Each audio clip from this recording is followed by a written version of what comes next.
Ouais, parlons maintenant de la chaleur. L'Europe du Sud suffoque en ce moment sous une chaleur exceptionnelle. L'Espagne, pour vous donner un exemple, a franchi les 46 degrés. C'est un record jamais atteint un mois de juin depuis 1950. Donc, en ce moment, de l'Espagne au Portugal, en passant par l'Italie, la France, il y a de nombreuses villes qui sont en état d'alerte maximale. On va tout de suite se rendre sur le terrain pour avoir un aperçu de la situation. Aujourd'hui, au moment où on se parle, rejoindre notre collaborateur à Madrid, Romain Chauvet. Bonjour, Romain. Oui, bonjour Chantal. Alors, quelle est la situation présentement? J'imagine qu'il fait encore très, très chaud aujourd'hui. Oui, absolument chaud, très chaud, et on est seulement au début d'après-midi. Alors, ça va continuer tout ça d'augmenter au cours des prochaines heures.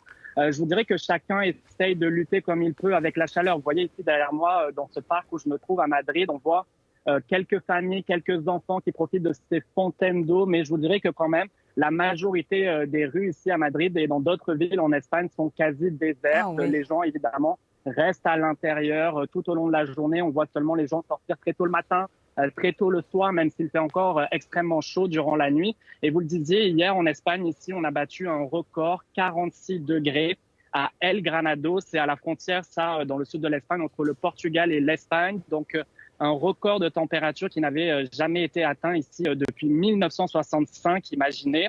Donc, vraiment le sud de l'Espagne, vous savez, cette région de l'Andalousie, il fait toujours extrêmement chaud, mais encore plus en ce moment.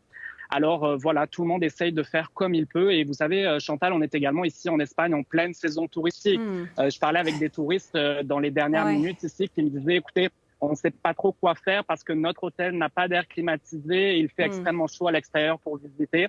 Alors voilà, ça bouscule le quotidien à la fois des locaux, mais également des touristes. Oui, il doit y avoir aussi des sites qui sont fermés en raison de la chaleur, je présume, pour ces touristes.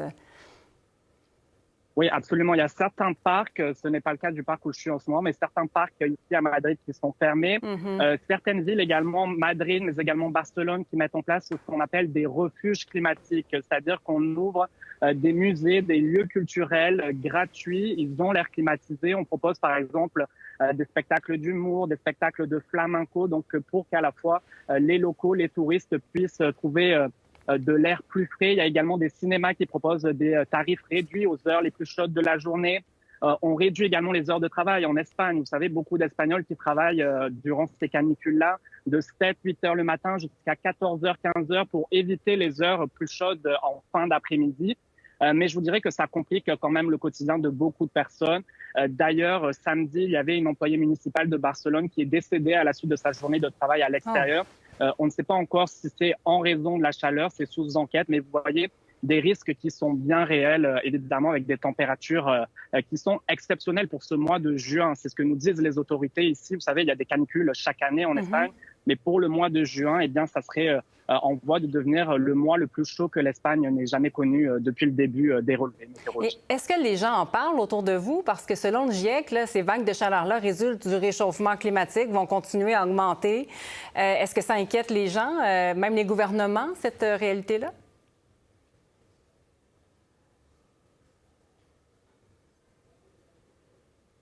Je vous dirais que oui, on l'entend beaucoup dans le débat public, notamment, vous savez, Chantal, pour toutes les questions touristiques. L'Espagne, c'est un pays qui reçoit de nombreux touristes et on constate qu'au cours des dernières années, en raison de ces changements climatiques-là, de ces canicules-là, les flux touristiques migrent plutôt vers le nord de l'Espagne, donc vers le Pays Basque, notamment cette région-là dans le nord de l'Espagne. Donc, vous voyez, il y a des conséquences réelles. Il y a des gens également dans certaines régions qui, dans quelques années, ne pourront peut-être plus vivre parce qu'il fera trop Trop chaud. chaud. Donc oui, c'est dans le débat public, d'autant plus que c'est un pays très axé également sur les plages, sur la mer, l'Espagne. Et là-bas aussi, on a enregistré un record, 26 degrés en mer Méditerranée ce week-end.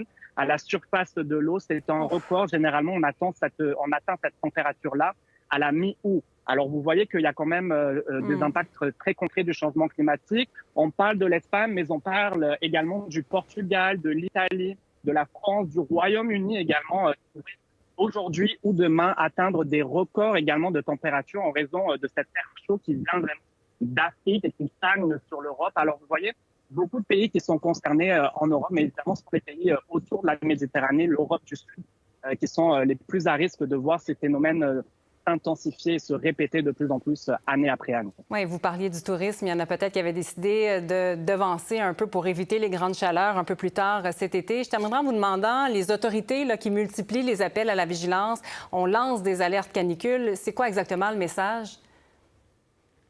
Oui, et écoutez, en Espagne, il y a certaines municipalités, des gens qui ont reçu des alertes pratiquement tous les jours du mois de juin. Vous imaginez, on est seulement au mois de juin. Alors, ça vous donne là aussi une idée de l'ampleur. Évidemment, on demande aux gens de rester le plus possible dans des endroits climatisés, à l'intérieur. Les gens qui travaillent à l'extérieur également, ce n'est plus autorisé de travailler à l'extérieur sous le soleil, évidemment.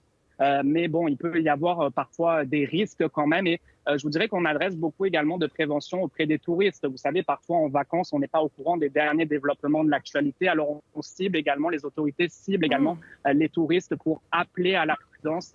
Donc, vraiment, c'est boire beaucoup d'eau, rester dans des espaces calmes, mais évidemment, parfois, en déplacement ou en visite. Alors, voilà, ça devrait s'estomper tout ça au cours de mercredi, jeudi, ici pour l'Espagne, mais peut-être se poursuivre encore pour les prochaines semaines en Europe. C'est ce que redoutent beaucoup de scientifiques ici, eh bien, c'est de voir un été très caniculaire sur l'Europe du Sud. Alors, ça sera à suivre dans les prochaines semaines. Merci beaucoup de nous avoir donné des nouvelles. Prenez soin de vous à l'ombre aujourd'hui. Merci. Oui. À bientôt, Romain. Au revoir.